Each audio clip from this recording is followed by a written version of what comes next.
Assalamu alaikum wa rahmatullahi wa barakatuh. Welcome to another Quran step. Today we're going to cover ayah number 44 in Surah Al Baqarah.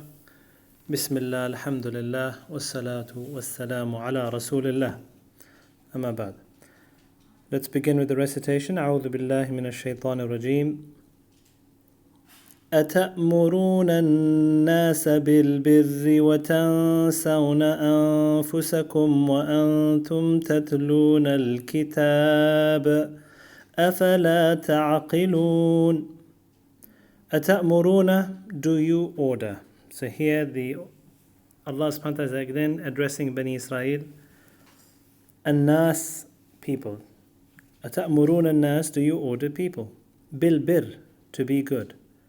وَتَنْسَوْنَ أَنفُسَكُمْ, and you forget yourselves. وَأَنْتُمْ, this word is what is called waw al-hal, so while at the same time you, تَتْلُونَ الْكِتَابِ, you recite the book, i.e. the Torah. أَفَلَا تَعْقِلُونَ, don't you have any sense? Let's break that down. أَتَأْمُرُونَ النَّاسِ بِالْبِرِّ, do you order people to be good? What does the word al-bir mean? والبر اسم يتناول كل عمل من الأعمال الخير. It's a word that covers every single good action. So everything good, i.e. that's taking you to Jannah, it can be called bir. وَتَنْسَوْنَ أَنفُسَكُمْ, and forget yourselves. What does the word تَنْسَوْنَ actually mean?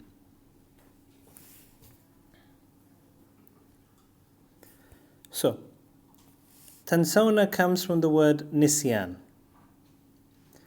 Nisyan is diddu dhikr. And when you remember something, that's the opposite of forgetting. So nisyan literally means to forget. And when you can only forget something after you know it. You can't forget something before you know it. Hence the ulama point out, وَهُوَ السَّهْوُ الْحَادِث بَعْدَ حُصُولِ الْعِلْمِ. Right, but here the word nisyan does not actually mean simply forget. Here the word nisyan, tansawna anfusakum, literally means leave. That's why it says muqabil al-dhikr wa huwa huna at-tark. Why did you forget yourself means why did you leave yourselves from this order? So in this verse, what exactly is being referred to? What tansawna anfusakum? Remember at the beginning it says ta'muruna an-nasa bil bir. What good were the Bani Israel ordering other people to do? So there are various opinions, but the one that the ulama commonly refer to is the qawl, the statement of Ibn Abbas, where he says, كان يهود المدينة, the Jews of Medina, يقول الرجل منهم, a man from among them would say, لسهره ولذي قرابته ولمن بينه وبينه رضاع. He would tell his relatives and those people who he had some sort of connection with, maybe even by being milk brothers, من المسلمين, from amongst the Muslims, أثبت على الذي أنت عليه. He said, stick to what you are on. وما يأمرك به هذا الرجل يريدون محمد صلى الله عليه وسلم.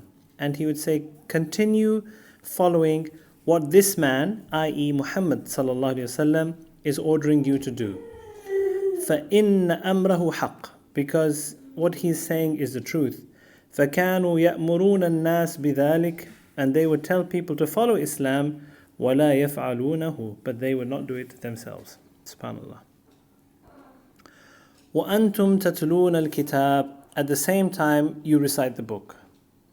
So which book is being mentioned here? So the ulama point out, tilawatul kitab qira'ah. Tilawa literally means to recite or read. Wal kitab huna, the book here is at-Tawrah, allati bi aydi al-Yahud. It is the Torah which was with the Jewish people. Afala ta'qilun, don't you have any sense? So Allah subhanahu wa ta'ala is criticizing Bani Israel with this sentence. ويقرعهم موبخا لهم بقوله أفلا تعقلون إذا العاقل يسبق إلى الخير ثم يدعو إليه.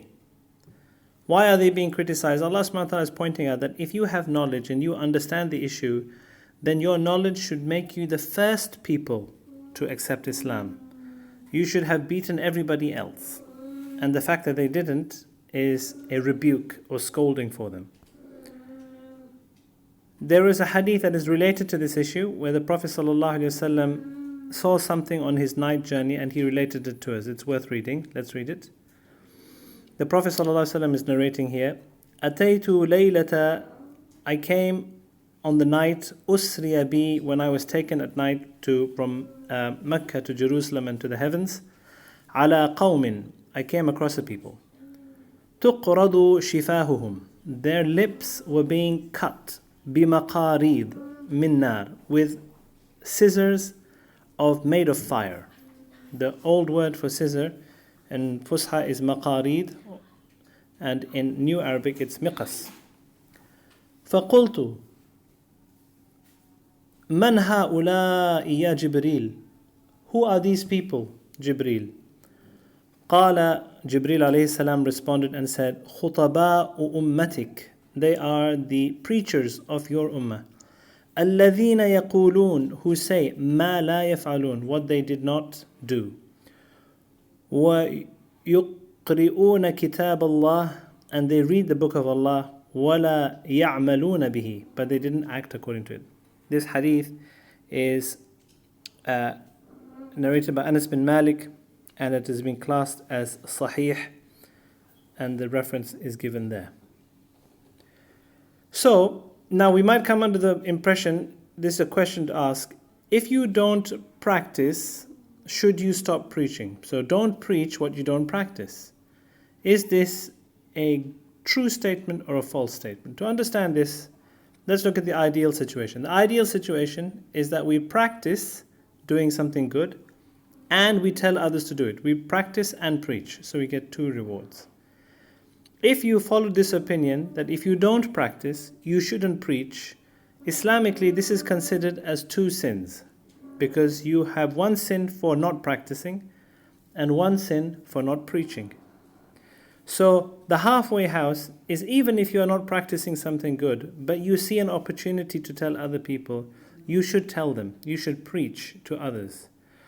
Yes, it is not correct what you're doing by not practicing, but nobody is 100% perfect and sinless. So we all sometimes fail in our practice, but we should keep reminding each other, because sometimes by reminding others, it will help remind us to continue our practice.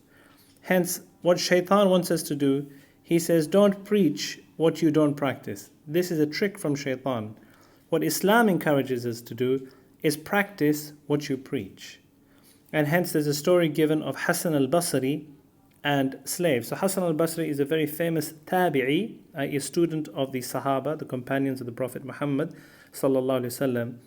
And he was sitting at his home when some slaves came to him and they said, our masters are treating us very badly. So can you please give a khutbah about the importance of freeing the slaves and the reward, because we want to be freed from this tyranny or this difficult time that we are in.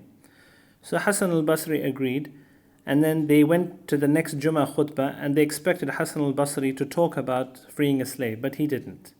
And then the next week came and he didn't, and the third week came, and so many weeks passed and Hassan al-Basri did not talk about this topic. And so the slaves became very upset and they thought he'd forgotten all about them. Then when they had forgotten the issue, suddenly one Jummah khutbah, on one Friday sermon, Hassan al-Basri gave a very moving and passionate talk about freeing slaves. At the end of that khutbah, all the people who had slaves immediately set them free. Afterwards, the slaves who had come to visit him, who are now free men, came to Hassan al-Basri and they said, we didn't come to say thank you to you, we came to complain. Why did you take so long to give this khutbah? And he said, let me explain. He said, when you came to me the first time, I had never owned a slave. And so I wanted to earn money, buy a slave, and then set him free. I wanted to do this action myself, because when I give the khutbah and I tell other people to do it, having done it myself, the effect of my words would be much greater. And hence there's no doubt that a person who practices and preaches what he practices, the effect of his words on human hearts is much greater. May Allah subhanahu wa ta'ala make us understand this, and may Allah subhanahu wa ta'ala give us tawfiq to follow the teachings of the Quran and the understanding of the early generations of Muslims. وآخر دعوانا عن الحمد لله رب العالمين.